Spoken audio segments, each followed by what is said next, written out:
Morning everyone, welcome back to my channel. সবাইকে জানাই আমার আরেকটি নতুন ব্লগে স্বাগত। তো চলো, আজকের দিনটা শুরু হলো। আজকের আমার জন্য বা আমাদের ফ্যামিলি সবার জন্য খুব স্পেশাল দিন। আজকে আমরা যাচ্ছি একটা নতুন গাড়ি কিনতে, অবশ্য পার্সোনাল নয়। তো চলো, আজকে সারাদিনটা কী করছি না করছি সবটাই তোমাদের সঙ্গে শেয়ার করবো। আর একজন স্কুল যাচ্ছে, স্কুল যাওয়ার জন্য রেডি হয়ে গিয়েছে। উনি যাবেন স্কুল, কিছুক্ষণ আগেও বলছিল যে যাব না। তো এখন ওকে নিয়ে যাচ্ছে স্কুলে। ও স্কুল থেকে ঘুরে আসুক, তারপরেই ওকে নিয়ে বেরোবো। তো তোমরা অনেকেই হয়তো বলবে যে দিদি আমাদের তো কই জানাবে না, তো জানালাম না কেন, কি হয়েছিল, কি সমস্যা হয়েছিল সবই জানাবো। সবার আগে বলো আমার গপুকে কেমন লাগছে। গপুকে খাইয়ে দাইয়ে দিলাম, গপুকে নিয়ে যাব। তো আজকের দিনটা আমার জন্য খুবই ভালো হতে চলেছে আশা করছি। আর কি খারাপ হয়েছে কেন জানাইনি সেটাই তোমাদের জানাবো। চলো বেরিয়ে পড়েছি। উবের পাচ্ছিলাম না জানো তো, তাই একটু দেরি হয়ে গেল বেরোতে। তো আমরা কোথায় যাচ্ছি জানো? আমরা যাচ্ছি কামালগাজি, জ্যোতি মোটরসে। তোমরা কোনোদিন জ্যোতি মোটরসের নাম শুনেছো? আমি আগে কখনো শুনিনি, ফার্স্ট শুনেছি তোমার দাদার মুখে। তোমার দাদাকে এটা সাজেস্ট করেছে আমাদের যে ড্রাইভার, সে ওর একটা বন্ধু ওখানে কাজ করে। তো সেই তার থ্রুতেই আমাদের যাওয়া, মানে ও হচ্ছে সেলসম্যান, ওর হাত ধরেই আমাদের যাওয়া। তো শুরু করা যাক আমার গাড়ির গল্প। তো গাড়িটা আমাদের ফার্স্ট নিতে যাওয়ার কথা ছিল 16 তারিখে। তার অনেক আগেই আমরা বুক করেছিলাম, কারণ এই যে জ্যোতি মোটরস, ওরা আমাদের কমিটমেন্ট করেছিল যে ওরা 18 দিনে গাড়ি দিচ্ছে। যেখানে আমাদের এই মহেশতলা যে কটা শোরুম আছে সবাই বলেছিল 2 মাসের আগে গাড়ি পাওয়া যাচ্ছে না।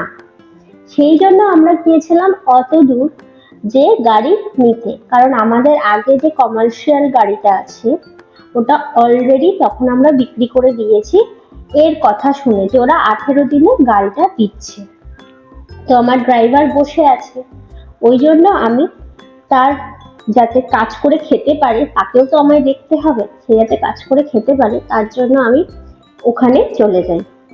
যাওয়ার পরে ওরা যেটা করে যে অ্যাডভান্সটা আমরা করে দিই, যে গাড়িটা নেব তার অ্যাডভান্স আমরা আগে একটা করে দিই। দেওয়ার পরে ওরা আজ দেবো কাল দেবো এই করে করে আমাদের কন্টিনিউ ঘোরাতে থাকে। তো ওরকম ঘোরানোর পরে আমাদের যেটা হয় সেটা হচ্ছে যে আমরা গাড়িটা পাই না।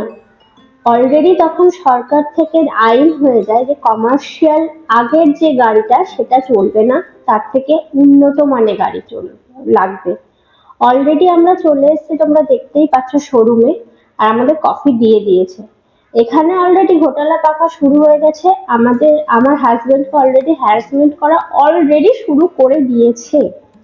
তো এখানে কিছু পেপারসের কাজ হওয়ার পরে আমরা চলে যাই ফিটিং করাতে। গাড়ির যেসব ফিটিংস গুলো হচ্ছিল সেগুলো আমরা ওখান থেকেই করাই। তো ওখান থেকে আমরা অলরেডি করাতে চলে গিয়েছিলাম। একটু কিছু ক্লিপস তোমাদের শেয়ার করলাম। তো 18 দিনের মধ্যে ওরা আমাদের গাড়িতে দিতে পারেনি, উল্টে আমরা অন্য গাড়ি নিলাম। তো ওরা বললো কিছু দাম বেড়ে যাবে। আমরা বললাম ঠিক আছে, স্বাভাবিক, বড় গাড়ি আসলে তো দাম বাড়বে। তো ওটা ঠিক করার পরে আমরা গাড়িটা নেওয়ার জন্য আর যে টাকাটা ছিল সেটা দিয়ে দাও। তো সেই টাকাটা অ্যাডভান্স করে দেওয়ার পরে ওরা আরো পেছাতে থাকে, আজ আসছে কাল আসছে পরশু আসছে গাড়ি আসছে করে পেছাতে পেছাতে তো গাড়িটা ফাইনালি আসে। আসার পরে তো শোরুমের যে সেলসম্যান, মানে যার হাত ধরে আমরা গিয়েছিলাম ওই শোরুমে, তো সে তখন আমার হাজবেন্ডকে হোয়াটসঅ্যাপে লেখে যে আনুষঙ্গিক কিছু দাম বেড়ে গিয়েছে, সেগুলো তার পার্সোনাল অ্যাকাউন্টে পাঠাতে। তখন আমার হাজবেন্ড প্রথমে বলে যে কেন, আমি এই দামগুলো বাড়বে কেন, যেমন রোড ট্যাক্স আদার্স আরো অনেক কিছু, সেইগুলো বাড়বে কেন বলতে, তখন উনি বলে না, আমার পার্সোনাল অ্যাকাউন্টে এই টাকাগুলো পাঠাতে হবে, না হলে আমি কিন্তু গাড়িটা অন্য কারোকে দিয়ে দেবো। এই নিয়ে একটা ধমকি দিতে শুরু করে। তখন আমার হাজবেন্ডের সঙ্গে ওনার তর্কাতর্কি শুরু হয়ে যায়। তখন আমার হাজবেন্ড কি করে, ওই শোরুমের যে ম্যানেজার তার সঙ্গে কথা বলে। কথা বলার পরে উনি যেটা বলে যে না, ওর পার্সোনাল অ্যাকাউন্টে কোনো টাকা পাঠাবেন না।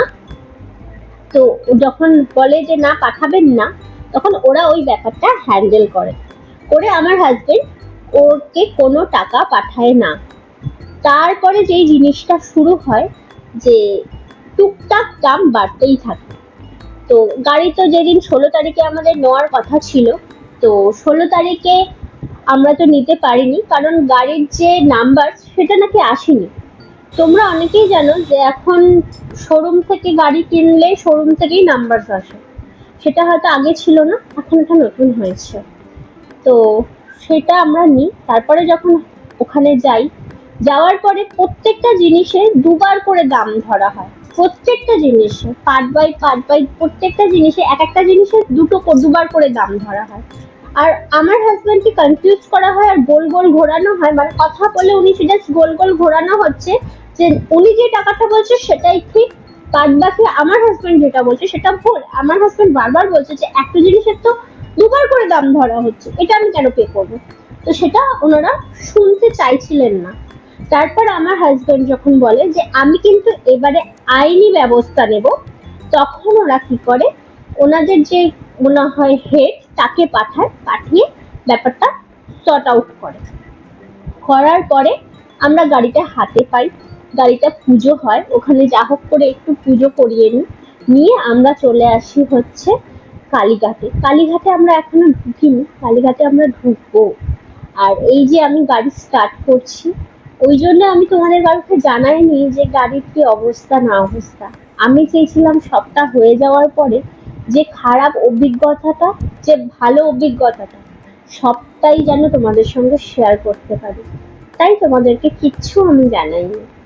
তো চলো, এইটা হচ্ছে এই শোরুমটার বিখ্যাত কথা, যে এখানে গেলে তোমরা কেউ হেল্প তো পাবে না, সাথে উল্টিয়ে যে জিনিসটা পাবে সেটা ওরা কনফিউজ করবে, বেশি বেশি টাকা নেবে, এটাই। আর ধমকি তো আছেই যে গাড়ি নিতে হবে না, গাড়ি অন্য কাউকে দিয়ে দেবো। আর এই যে যে আমাদের চাবি দিয়েছে, তোমরা হয়তো জানো, তো যার হাত ধরে আমরা গিয়েছিলাম সে চাবি দিয়েছে, তার হাতে যদি তোমরা কেউ পড়ো, মানে তাকে তো আমি মোটামুটি পুরো দেখিয়েই দিলাম, তার হাতে যদি তোমরা পড়ো তাহলে তো তোমাদের অবস্থা খুব ভালো ব্যাপার হয়ে যাবে। আর আমরা গাড়ি নিয়ে বেরিয়ে পড়েছি।